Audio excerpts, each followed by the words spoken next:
Ten Commandments are some fairly fundamental Christian teachings.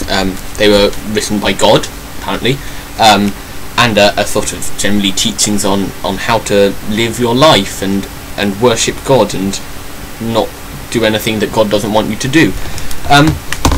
So they're very important. I'm just going to look at what the Ten Commandments actually are. They're in Exodus, the book of Exodus, chapter 20, verses 1 to 21. I'm going to be reading from this, which is today's King James version of the Bible. So, because some versions of the Bible have slightly different translations, so if you want to get today's King James version of the Bible and read along with me to check I'm not making it up, then you can. So here we are. This is Exodus chapter 20, verse 1.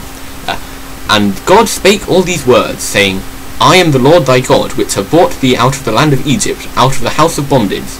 Thou shalt have no other gods before me.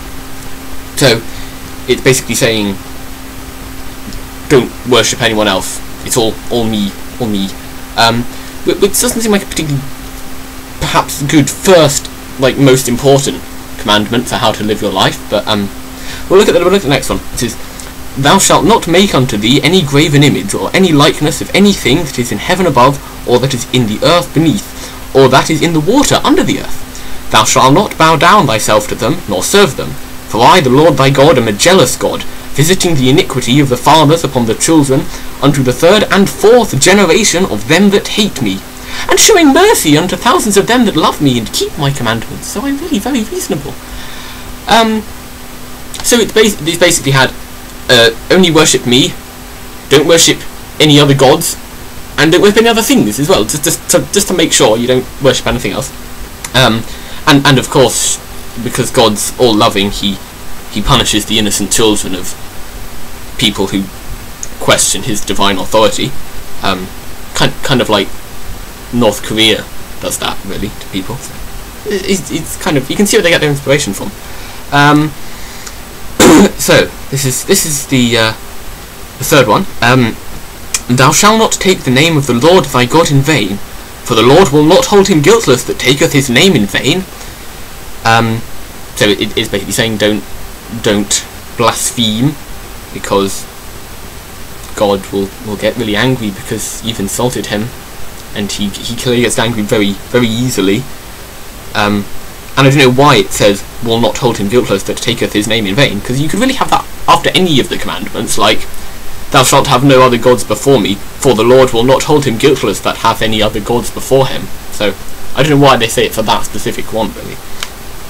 Anyway, the next one, remember the Sabbath day to keep it holy. 6 days shalt thou labour, and do all thy work, but the 7th day is the Sabbath day of the Lord thy God.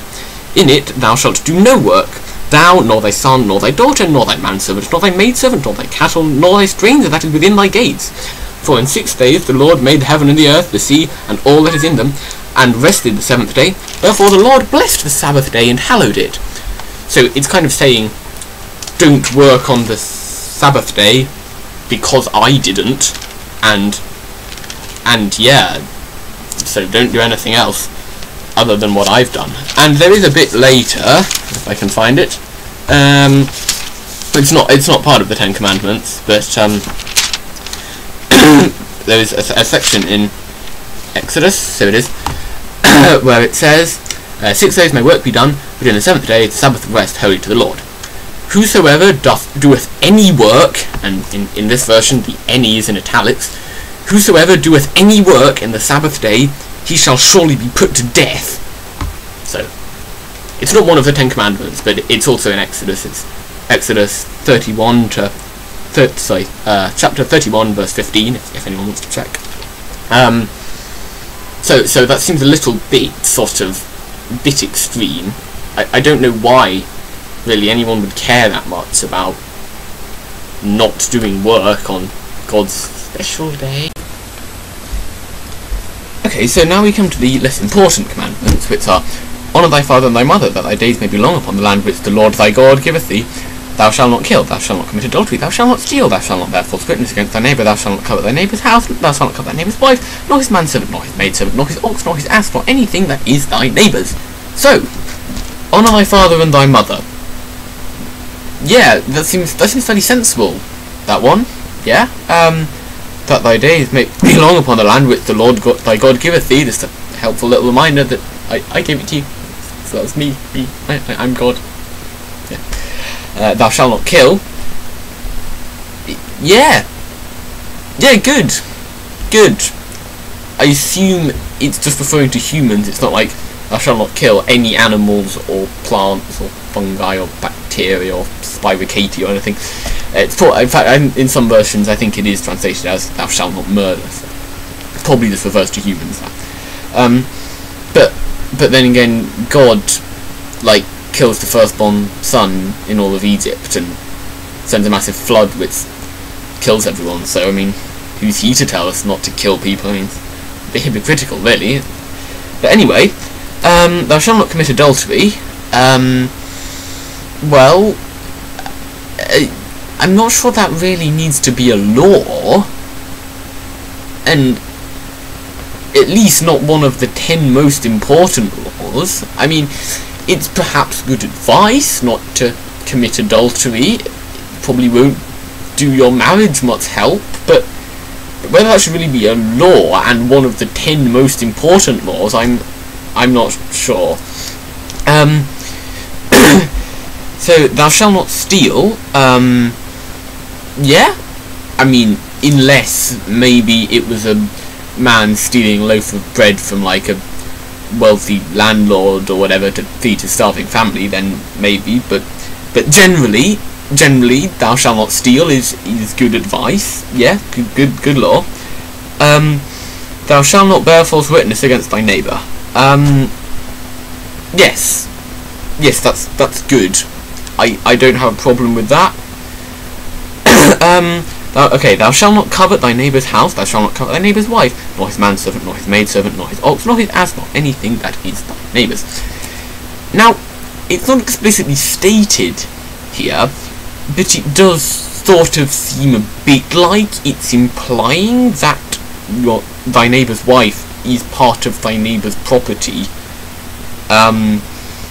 along with his ox and his ass and his servants. And obviously, servants are property. They don't have any like their own lives or anything.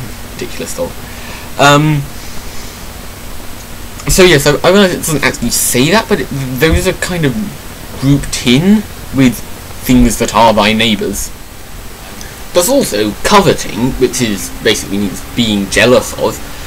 It is a very good way of making things happen, really. Like if you think, oh, that person created this new cure for a terminal illness and won a Nobel Prize for it. I wish I'd done that. And then you go and create a cure for terminal illness and win a Nobel Prize, then you've got 2 cures for terminal illness. It's better than 1, really, so I don't really see what's so bad about it, even.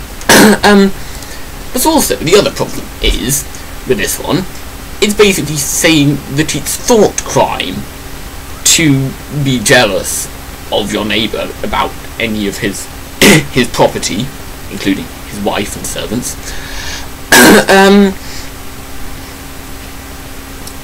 Which doesn't seem very good. I mean, it's kind of like 1984. Big Brother is watching you, and you're not going to think the wrong thoughts, I hope, or you'll be sent to hell. So basically, the first 4 commandments don't really give you any more guidance other than believe in the Judeo-Christian God and don't believe in anything else. And then the next one, on thy father and thy mother. Yeah, that's a good one. That's a good one. Shall not kill. Yeah, that's good.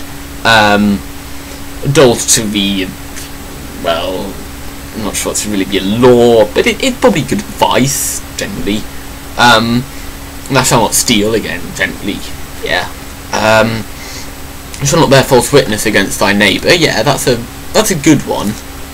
That's a good law. And the one about coveting, that's just a bit stupid, really. I didn't get that one. So there are some useful ones. About half of them, I'd say, are useful commandments.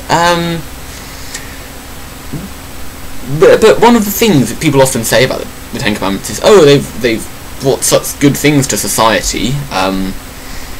all these wonderful laws. But really, I don't think it's only Christianity which does this. I mean, honour thy father and thy mother. This is kind of a basic human instinct, really, isn't it? And and thou shalt not kill. I mean, only really psychopaths would just think it's good to kill someone. Like God, for example. He clearly thinks it's good to kill people, kill vast numbers of people, in fact. Yeah, thou shalt not commit adultery. I think probably other cultures say that as well. Really, not entirely sure. Thou shalt not steal. Well, I'm fairly sure that's not unique to Christianity. I mean, that's kind of just an essential thing for any civilization, really, isn't it? Not stealing. And bear false witness against thy neighbour. Again, I don't really know. Maybe no one else thought of this. Maybe it was only God handing it down to Moses, who suggested that you shouldn't lie to get someone in prison for something they didn't do. But I like to think that I personally wouldn't lie to get someone else convicted of a crime which they didn't commit, and I don't think that's just because it says it in the Ten Commandments, or just because it's a law. I think it's because I instinctively know that it's a bad thing to do. So, really, I don't really see how the Ten Commandments, why they're so often shown as like, oh, this is a great thing Christianity has done for the world, they gave us the Ten Commandments, where would we be without those? Well, probably in exactly the same place, but just maybe greatly more advanced, because people wouldn't have been trying to suppress their thought crime of coveting and wanting to achieve things, having any ambition. and yeah, almost half of them are just spent saying, "Huh, I'm God, I'm amazing." So, I don't really see what the point of them is, really.